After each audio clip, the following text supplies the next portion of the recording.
everyone. Let's talk about one of the biggest misunderstandings in history. The idea that following Jesus is the same as following a list of religious rules, attending a specific building, and maintaining a spotless spiritual appearance.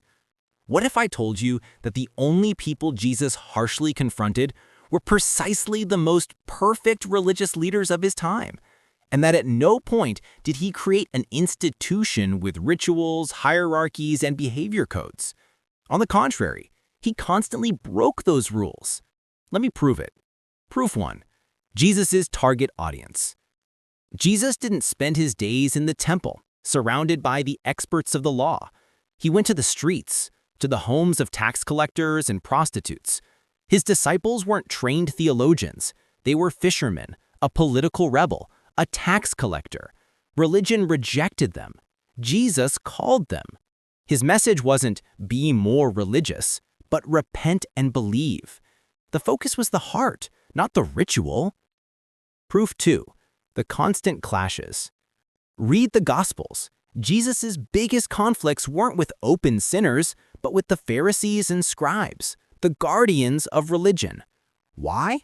Because they had turned a relationship with God into a heavy burden of human rules, neglecting what mattered most: justice, mercy, and faithfulness.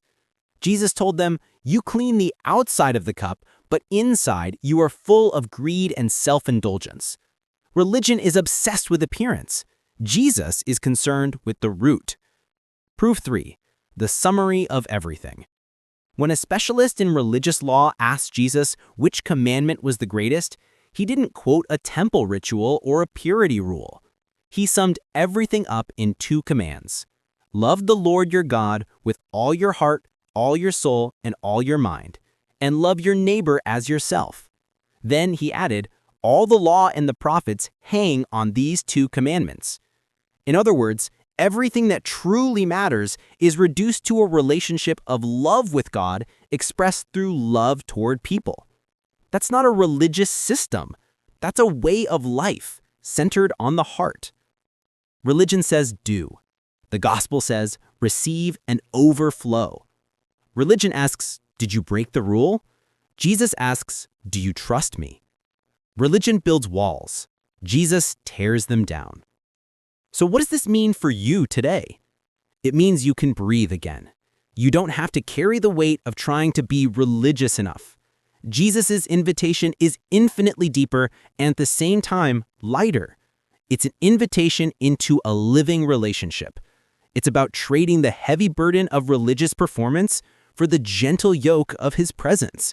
It's about talking to him in traffic, seeking his justice at work, showing his grace in your family, and resting in his mercy when you fail, not checking off a list of spiritual tasks. The question Jesus asks is not how many services did you attend, but do you love me? And from that genuine love, received from him, a life that honors him naturally flows, far more than any mandatory ritual ever could. If this video lifted a weight off your shoulders, if it clarified something for you, comment relationship below. And if you know someone who is tired and worn out from trying to be religious, share this video. It could be the beginning of a new path for them. A hug, and see you next time. Remember, you were called to the freedom of love, not the slavery of religion.